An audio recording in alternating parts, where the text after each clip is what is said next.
I use the provocative title, How to Get Rich, because it grabs people's attention. But we're really talking about wealthy. Wealthy is assets, right? And the goal here is to get out of 9 to 5. 9 to 5 is just modern slavery. Now, obviously, it's not the real horrific slavery that, people's ancestors experienced, but it is a modern, trimmed down form of slavery. It's wage slavery, right? You basically you don't choose when you wake up. You have to go to your drudgery job. You have to punch in the clock, punch in the hours, as if we're living in factory times, as if input has anything to do with output.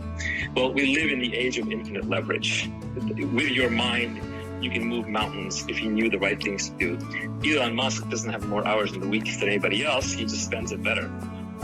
Or he has the knowledge to apply it better. Omniscience at some level implies omnipotence.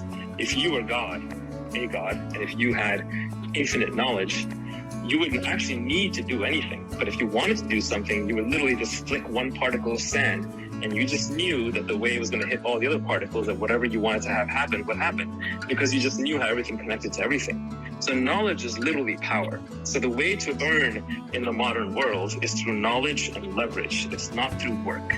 And so you want to be a knowledge athlete if you want to earn, not a physical athlete. Physical athletes, we put them in showrooms like the Olympics so they can show off, or we do it for fun or for health, but it's not the way that you actually create and gain wealth. So to create wealth requires a couple of principles. Many of these are obvious, and it sort of helps kind of put them together. The place where I kind of create the framework around it, I say there are 3 things that you really need to do. The first is you need to have some specific knowledge. The second is you need to take on accountability. And the third is you need to have leverage. Those are the 3 key components. Specific knowledge is knowing how to do something that other people don't know how to do. And you can't be trained to do it. So then it begs the question, how do you learn it? What is specific knowledge? Examples of specific knowledge could be the artificial intelligence field is just coming up and I'm really deep into it. Or I have a really deep understanding of crypto. Or I know how to do sales of very difficult, large objects. Like I know how to sell houses that are broken down and in need of repair.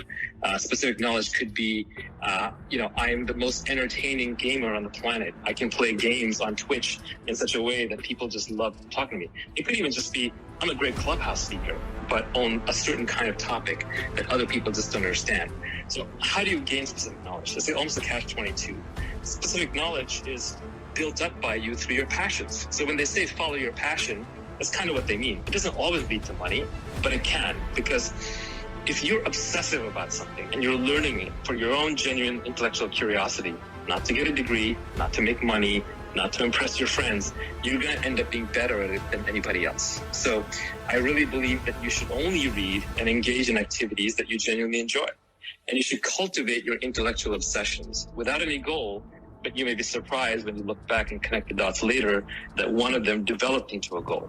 And one of the hallmarks of specific knowledge is that it will feel like play to you, but it will look like work to others. So that is anything that fits that model you should develop. So that is specific knowledge. Second, I would say you develop accountability. Accountability means taking on risks, branding it with your own name.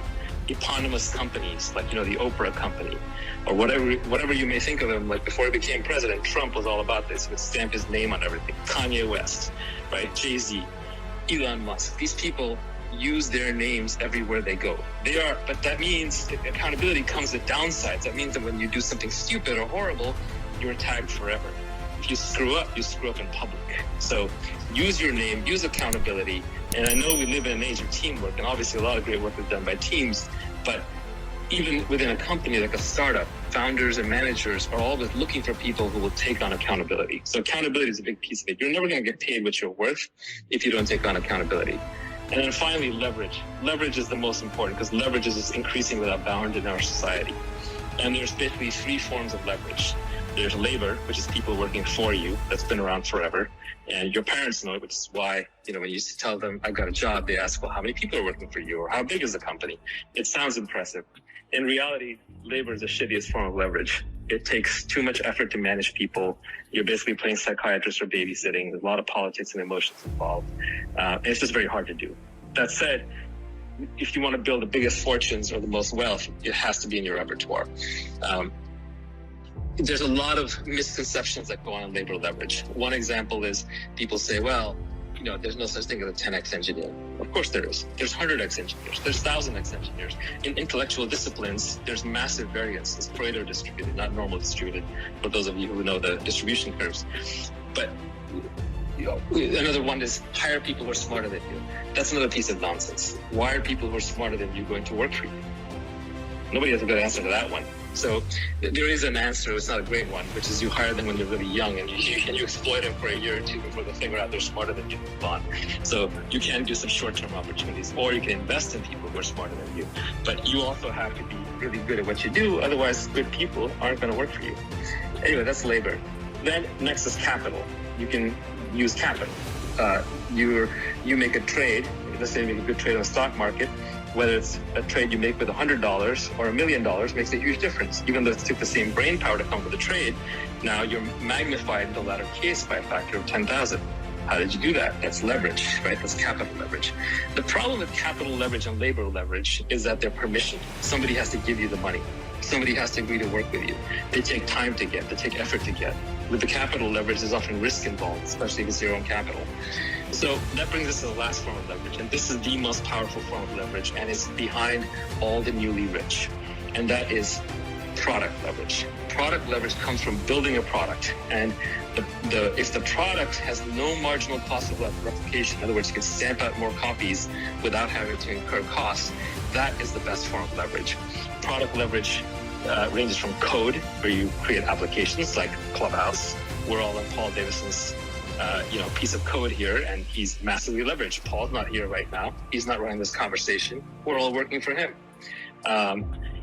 It also comes from media, like creating content, like Joe Rogan creates a podcast and gets stamped out. It can come from a book. It can come from even products like, someone sells you a pill, like it could be a happy pill, a sugar pill, whatever. A pill is 98% intellectual property. The actual physical cost of what went in there is very low. So fundamentally, what you want to do is you want to put yourself in a situation where you take your specific knowledge that you've developed over the years without even trying, the things that you're good at, that other people are naturally bad at, that you got to by following your own intellectual obsessions.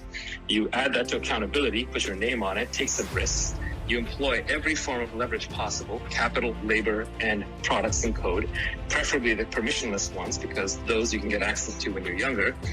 And the net result is you productize yourself. What you end up doing is you end up selling a product that is simply an extension of who you uniquely are. And nobody can beat you at that, because it's just you being you. And this can take a while to set up, but once you set this thing up, it will be a flood, a tsunami of money that will keep you flush for the rest of your life.